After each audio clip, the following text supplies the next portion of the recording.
네, 맘pen아님들 반갑습니다. 오늘은 이 알아차림에 대한 알아차림이라는 책에 대해서 얘기를 나눠볼까 합니다. 이제 제가 원래는 이 책을 전부 다 읽고 간단하게 요약을 해서 말씀을 드리려고 했는데 제가 읽다 보니 그렇게 요약해서 말씀드릴 그럴 내용이 아니더라고요. 그래서 그냥 조금씩 나눠서 말씀을 드리려고 합니다. 물론 이 책의 성질상 기승전결이 이렇게 뚜렷하게 있는 책이 아니에요. 어떻게 보면 같은 내용을 계속 반복해서 말하는 책인데, 그래도 이게 요약을 딱 이렇게 해서 말할 정도의 그런 내용은 아니라서 한번 함께 내용을 좀 진지하게 나눠보는 시간을 가져보도록 하겠습니다. 이제 이 알아차림에 대한 알아차림이라는 이 제목에 사실은 이 모든 그 내용이 축약되어 있다고 할 수 있겠죠. 여기서 말하는 먼저 처음에 나오는 이 알아차림. 이 알아차림은 우리가 흔히 말하는 어떤 신 또는 하나님, 우리가 거울 명상에서 말할 때 근원의 나 또는 전체 의식, 와칭식으로 표현하자면 셀프 투, 아니면 상위 자아, 이렇게 또는 종교적으로 말하자면 부처님, 이런 식으로 단어 표현하는 단어는 다르지만 결국은 이 알아차림, 이 동의어로 보시면 됩니다. 제가 앞에서 말씀드린 이 단어들이 즉 어떤 신이나 하나님, 전체 의식, 상위 자아에 대한 알아차림, 즉 각성을 해야 된다라는 그런 내용입니다. 네. 자, 지은이는 루퍼트 스파이라고요. 요즘 검색해보시면 다 아시겠지만 원래는 지금 도예가신데, 또 엘리자베스 2세 여왕께서 우리나라 방문하실 때 또 선물로 갖고 오셨던 그 도자기를 만드신 분이라고 해요. 이제 이 도예에서도 어떤 정점의 커리어를 가지신 분이 지금은 모든 이 작품 활동을, 이제 창작 활동을 멈추시고 명상에 대한 강의만 하고 계신다고 하네요. 그래서 여기 이제 밑에 보시면 잘 안 보이실 거니까 제가 한번 읽어 드릴게요. 내면소통의 저자이죠. 김주환 교수의 번역으로 만나는 알아차림 명상. 그래서 여기 밑에 또 한 줄 더 나와 있습니다. 루퍼트 스파이라 이 저자께서 하신 말씀인데, 알아차리고 있음을 알아차리는 것이 명상의 정수이다. 엄청 중요한 말씀, 거의 주제예요, 이것이. 알아차리고 있음을 알아차리는 것이 그 명상이다. 이 명상은 특별한 것이 아니다. 지금 내가 이렇게 이 소영이 동영상을 찍고 있음을 알아차리는 것, 이것이 바로 진정한 명상이라는 것이죠. 내가 밥을 먹고 있음을, 이 동작을 알아차리는 것, 내가 화를 낼 때 화를 내고 있구나 하고 알아차리는 것, 이것이 명상이라는 거죠. 명상이라는 것이 가부좌를 틀고 앉아서 2시간, 3시간 앉아있는 그것이 명상이 아니라는 거죠. 그래서 우리는 24시간 명상 상태로 있을 수 있습니다. 그 알아차림만 놓치지 않는다면. 그래서 사실은 이 껍데기를 읽어보시면 이게 다예요, 내용은. 그렇지만 어쨌든 한번 보도록 하겠습니다. 네, 앞에 옹기니의 말은 넘어갈게요. 이것도 사실 중요한 말씀 굉장히 많이 해놓으셨는데, 일단 우리는 루퍼트 스파이라께서 작가께서 하신 말씀을 바로 보도록 하겠습니다. 서문에서 지금 이제 행복이라는 것이 무엇인가 하는 행복에 대한 정의를 잠깐 내려주셨어요. 왜냐하면 이 우리의 삶의 목표가 어떻게 보면 행복이고, 행복하기 위해서 이 삶을 살아나가는데, 지금 우리가 알고 있는 이 생각이 벌써 행복이라는 것이 벌써 잘못된 이 정의로 이렇게 지금 이 행복이 정의 내려져 있기 때문에 지금 한마디로 우리가 헛짓거리를 하면서 살고 있다 이 말이에요. 네. 진정한 행복을 찾는 것이 아니라 대상적인 경험에 의한 행복을 찾고 있는다는 거죠. 이 지금 제가 방금 말씀드린 대상적인 경험에 의한 행복이라는 것이 굉장히 중요한 그 키워드거든요. 이제 뭐냐면 대상적인 경험이라는 것은 뭐 물질이라든지, 그죠? 그리고 인간 관계라든지, 뭐 또는 그렇죠. 뭐 돈이라든지 이런 것들에 의한 경험에 의해서 우리 행복이 좌지우지 된다는 거죠. 뭐 가령 예를 들어서 뭐 남편에게 사랑을 받으면 나는 행복해. 또는 뭐 직장에서 인정을 받으면 행복해.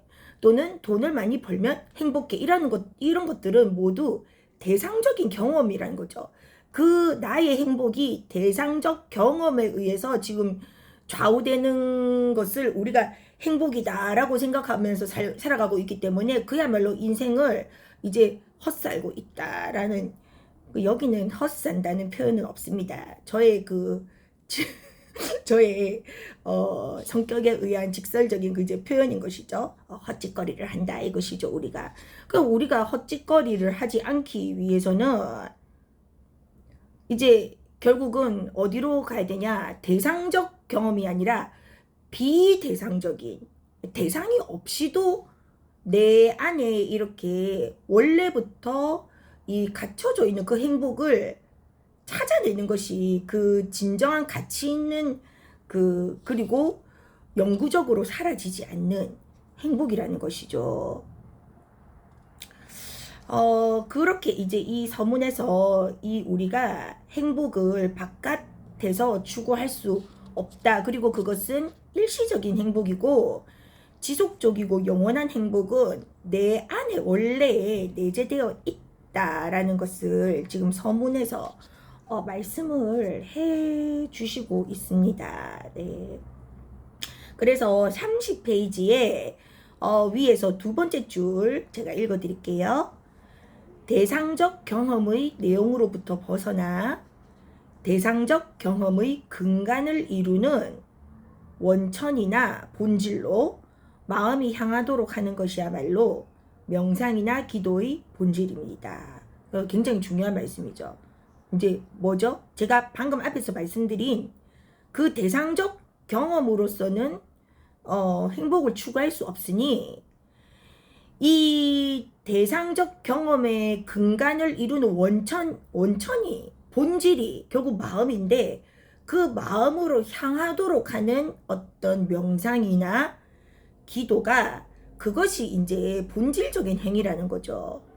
그것이 아니라 대상을 향하는 명상, 뭐 예를 들어서 우리가 늘 하고 있는 어떤 뭐 넓게 보자면 거울 명상도 들어갈 수 있겠죠. 예.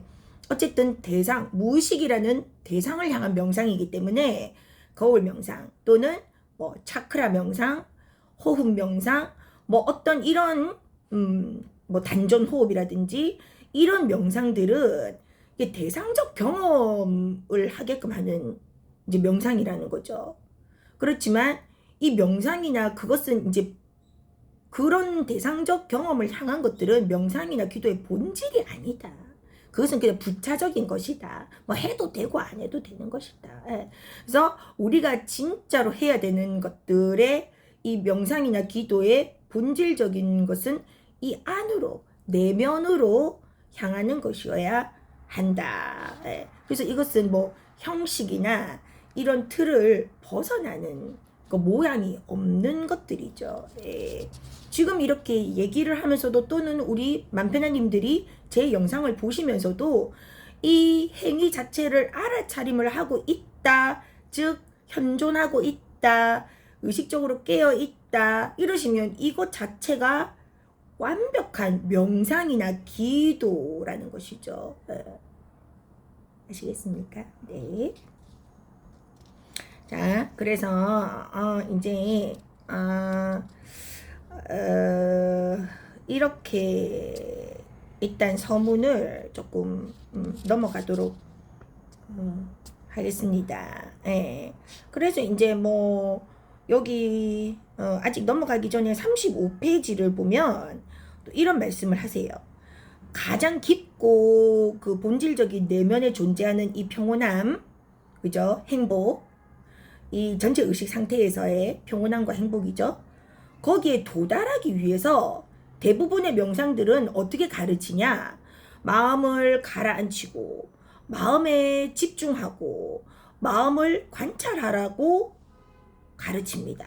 예, 그죠? 예, 그러니까 마음을 마음에 이렇게 그 마음을 관하고 마음에 집중하는 것이죠. 예.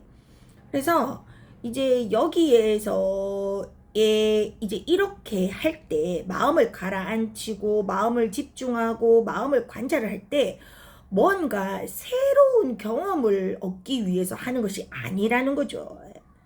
이 새로운 이게 뭔가 마음을 가라앉히면 뭔가 지금의 내 상태와는 다른 어떤 뭐 그런 그 엄청난 그 뭐 열반의 기쁨 또는 뭐 상락 아정 같은 그런 어떤 특정한 마음 상태가 될 거야, 특정한 마음 상태를 얻을 거야 라고 해서 그 마음을 관찰하는 것이 아니라 본질 자체 그냥 바라보게 하는 것이라는 거죠. 예. 그래서 마음의 본질을 명료하게 보고자 하는 것이죠. 그래서 이제 이렇게 우리가 대상적 경험으로만 계속 향하는 마음을 안으로 계속 이 내면으로 돌리게 하는 것이 우리가 어떤 뭘 이렇게 신비한 체험을 하거나 뭐 무슨 뭐 예를 들어서 어떤 종교가 있는 분들은 하나님의 모습을 보거나 부처님의 모습을 보거나 또는 뭐 수호천사의 모습을 보거나 그렇게 하기 위해서 명상을 하는 것이 아니라 즉 신비 체험을 하기 위해서 하는 것이 아니라 이 마음의 본질을 바라보게끔 하기 위해서 마음을 관찰하고 마음을 가라앉히고 마음으로 집중을 이제 한다는 것이죠. 이렇게 직접적으로 마음을 직면을 해서 본질을 이제 찾아야 된다라는 것이죠. 그래서 우리가 그 거울 명상도 그 거울 명상의 본질은 그거죠. 이 생각과 감정과 마음이 이렇게 막 이렇게 올라올 때 그것을 바라보고 그 감정 그 자체를 인정을 함으로써 이 정화를 시키는 그게 이제 본질인 것이죠. 자, 그래서 이제 서문을 조금 넘어갈게요. 여러분들이 이 책을 꼭 한번 읽어보셨으면 좋겠어요. 굉장히 쉽게 잘 설명을 해 놓으셔서 제가 넘어가는 것들 중에서도 중요한 말씀들이 굉장히 많으시거든요. 자, 이제 1장 알아차리기라는 장이에요. 오늘은 1장까지만 제가 말씀을 드릴게요. 여긴 좀 제가 많이 읽어 드려야 될 것 같아요. 우리가 이 어떤 대상을 경험하는 순간에 뭐 오감을 통해서 어떤 대상을 경험하는 순간에 우리는 이미 그러한 경험을 하고 있다는 사실을 알게 되죠. 내가 화를 내고 있구나. 내가 노래를 부르고 있구나. 또는 내가 저 사람을 바라보고 있구나. 저 사람이 나에게 저런 행동을 하는구나 하는 것을 우리가 알게 되죠. 그래서 우리는 모든 이런 대상적인 경험들을 우리는 알아차릴 수가 있는 거죠. 네.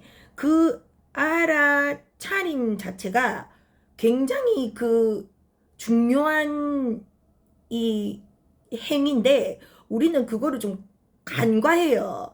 그래서 우리는 그 대상에게만 집중이 되지 그 대상을 알아차리고 있는 이 나에 대해서는 그냥 당연한 것처럼 생각하고 이제 그냥 이제 넘어가는 거죠. 그러니까 즉 데카르트가 말한 것처럼 나는 뭐 생각한다, 즉 나는 인지한다, 고로 존재한다라는 것처럼 내가 살아있으니까 그냥 인지하는 거지. 뭐 이런 식으로 좀 대수롭지 않게 넘어가는데 사실은 그것 자체가 굉장히 그 중요한 것이거든요.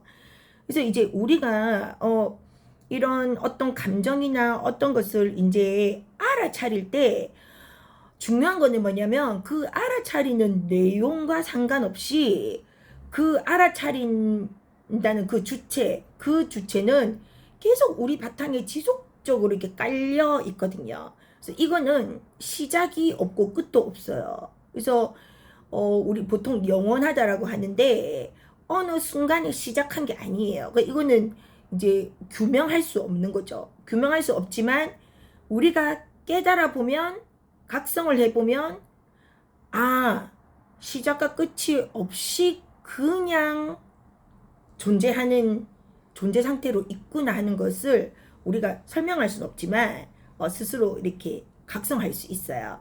그래서 이제 이 알아차리는 것은 모든 변화하는 상황들, 모든 상황들 속에서 심지어는 나 이 육신이 없어도 나의 삶과 죽음도 변하죠. 이 변화 속에서도 지속적으로 존재하고 있는 것. 이것이 바로 그 알아차림이거든요. 이 책의 내용은 전부 다 이 알아차림이 무엇인가 하는 것에 대한 그 설명들이에요. 설명들. 이제 제가 늘 영상을 찍을 때 말씀드리잖아요. 감을 잡으세요. 감 잡으시라고 이렇게 말씀드리는 거예요. 하잖아요.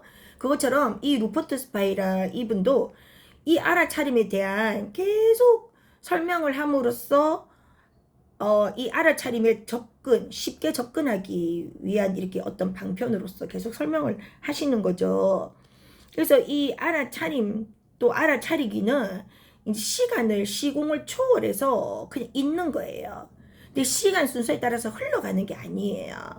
이거는 나타났다 사라지는 게 아니기 때문에 시간, 공간과 상관없이 그냥 원래부터 존재하는, 그냥 있는 것이에요. 그래서 여기 이제 이 비유는 나타님께서도 하시고 우리 흔히 마음 공부하시는 분들이 많이 하는 비유인데 이제 그 영화 스크린에 대해서 스크린으로 비유를 많이 하시는데 영화가 상영되는 내내 이 스크린 자체는 존재하죠. 그래서 이것을 김주환 교수님께서는 스크린 즉 배경자라고 이제 하시거든요. 그래서 우리가 어떤 경험을 할 때, 대상적 경험을 할 때 그 주체인 스크린 배경자는 그냥 늘 있는 거예요. 이 배경자는 탄생한 적도 없고 죽은 적도 없고 그냥 원래부터 이제 있는 그런 성질이라고 해야 되나? 그래서 이제 여기서 중요한 말은 우리가 경험하는 대상은 늘 항상 변하지만 그것에 대한 알아차림은 늘 그대로 있다는 거죠.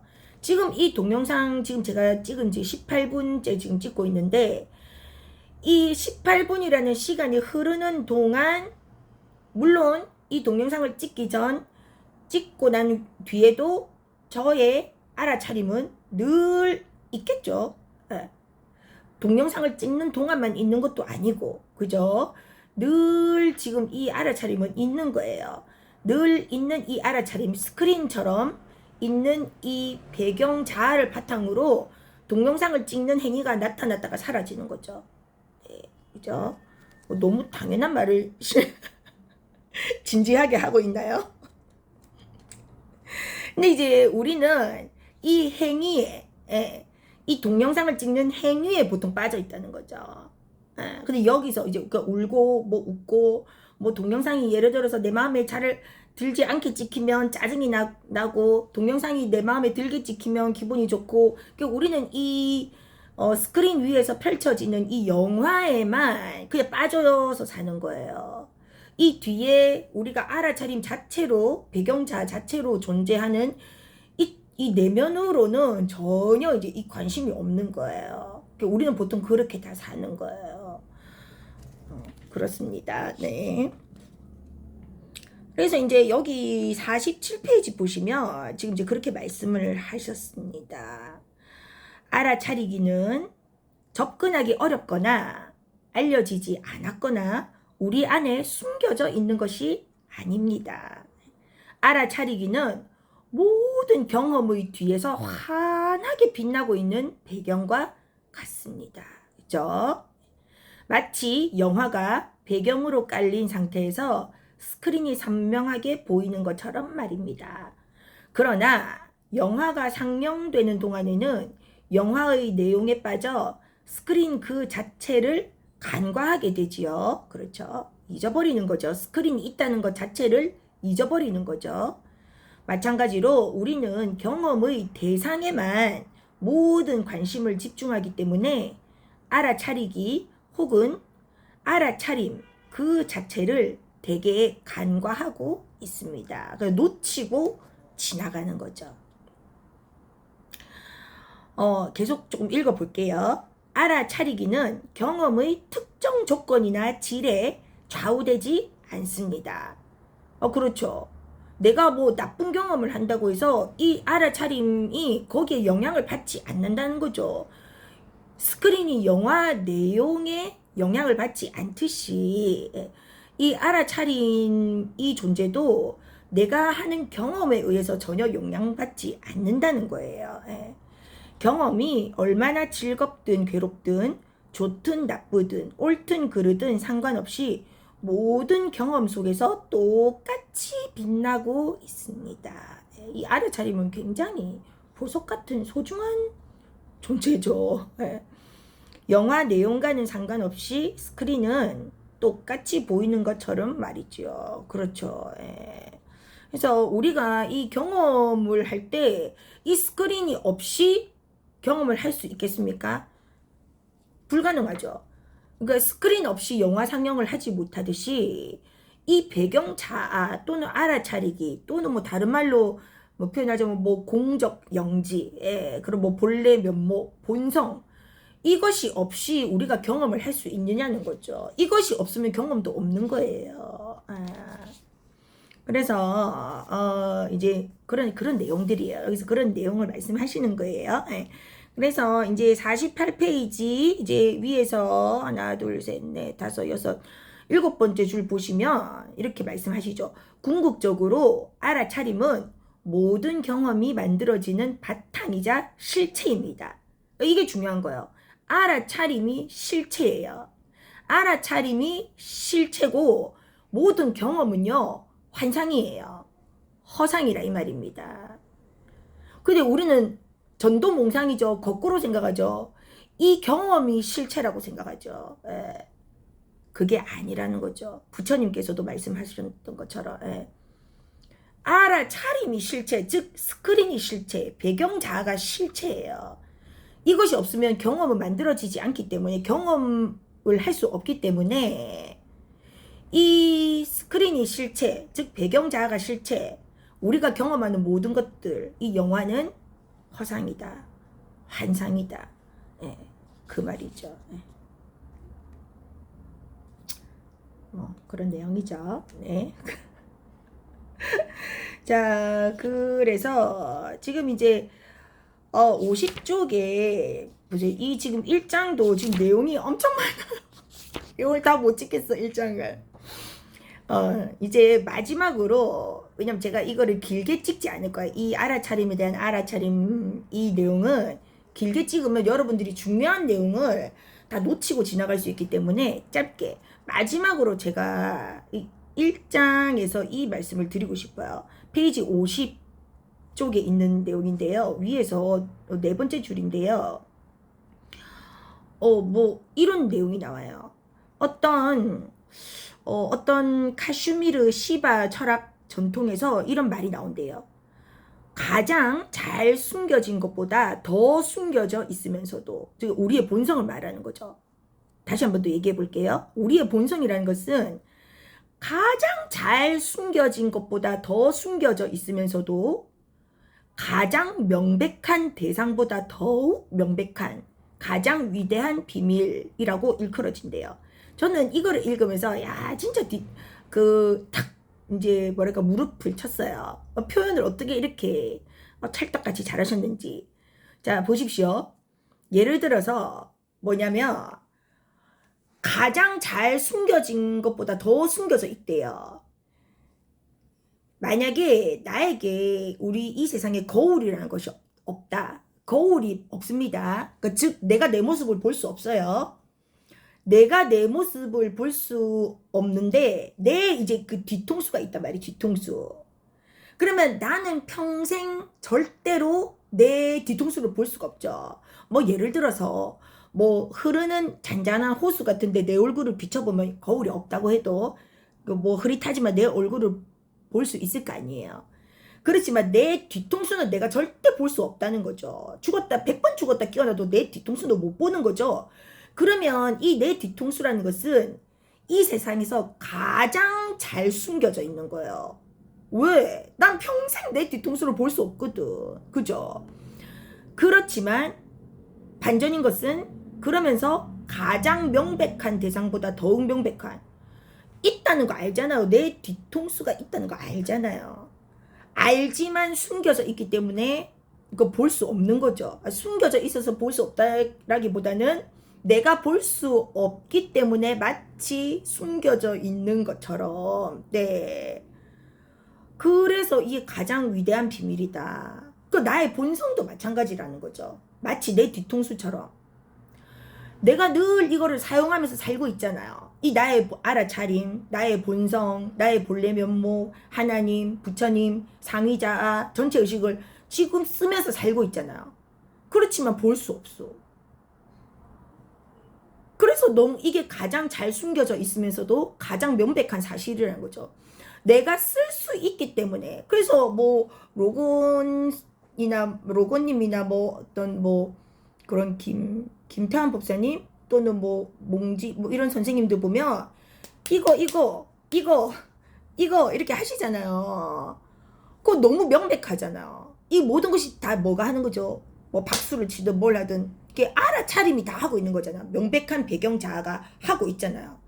하고 있지만 우리는 그 배경 자아를 볼 수 없어요. 그래서 이제 이게 선 법문들이 답답한 이유가 바로 그건 거예요. 너무나 명백하게 드러내고 있는데 우리는 이 껍데기만 보기 때문에 이 배경자 스크린을 보지 못하는 거거든요. 그래서 너무 쉬우면서도 가장 각성하기 힘든 게 이 우리 배경자란 말이죠.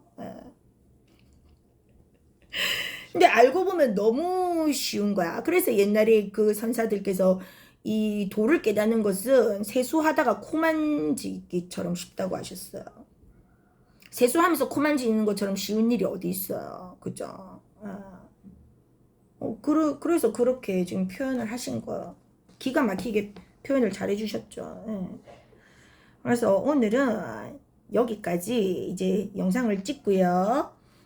다음 최대한 제가 빨리 이 알아차림에 대한 알아차림을 우리 전부 다 공부를 해보면 어떨까 싶네요. 그래서 오늘은 여기까지. 제가 조금 오늘은 말을 빠르게 급하게 했는데 이제 오늘의 가장 뭐 핵심 말을 이렇게 정리하기가 힘들 정도로 오늘은 모든 이 핵심이 다 사실 나버렸죠.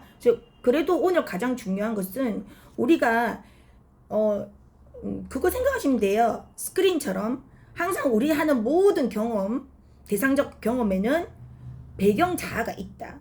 그래서 우리가 하는 어떤 명상이라든지 기도라든지 이런 것들이 외부로 향하면 안 되고요. 늘 내 행동에 깨어 있음. 내 행동을 알아차리고 그리고 지금 이 순간의 현존 이렇게 함으로써 이 마음의 빛을 우리가 회광반조라고 하죠. 늘 외부로 향하는 마음의 빛을 돌려서 내면으로 향하게 하면 이 배경 자아를 체험이라고 하면 그게 좀 잘못된 표현이긴 한데 탁 각성하는 순간이 옵니다. 그래서 늘 우리가 따로 이렇게 가부좌 틀고 앉는 것만이 명상이 아니다. 24시간 늘 알아차리고 깨어 있음으로써 우리가 진짜 명상, 진짜 기도를 하는 삶을 이렇게 쭉 우리가 연습, 훈련을 해 나가시다 보면 우리가 이 배경 자아를 탁 각성하는 순간이 옵니다. 오늘은 이렇게 말씀드리고 영상 마치도록 하겠습니다. 네, 그러면 여러분 또 잘 지내시고 또 조만간 또 뵙도록 하겠습니다. 감사합니다.